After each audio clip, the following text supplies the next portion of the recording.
আল্লাহর কথা মানুষের পরিবর্তনের জন্য। এই কোরআনের কথাগুলো আমাদের জিন্দেগি বদলাবার জন্য। মসজিদে জুমার নামাজে প্রত্যেক জুমায় বয়ান হয়। এক বছরে 52 সপ্তাহ, চিন্তা করে দেখেন, একটি বছরে 52 সপ্তাহ। তাহলে 52 সপ্তাহ ইমাম সাহেব আপনাদের জন্য নসিহত করে। তো এইভাবে যদি 30 বছর 40 বছর ধরে শুনে থাকেন, তাহলে আজকে কতদিন ধরে আল্লাহর কথা শুনতেছেন? বছরে 52, তো এভাবে 40 বছর, এভাবে 30 বছর, এভাবে 50 বছর। অথচ এত লম্বা সময় আল্লাহর কথা শুনবার পরেও এখনো মিথ্যা বলা ছাড়তে পারলেন না।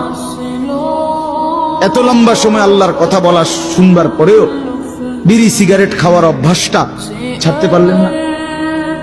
এত লম্বা সময় আল্লাহর কথা শুনবার পরেও চা দোকানের আড্ডা বন্ধ করতে পারলেন না।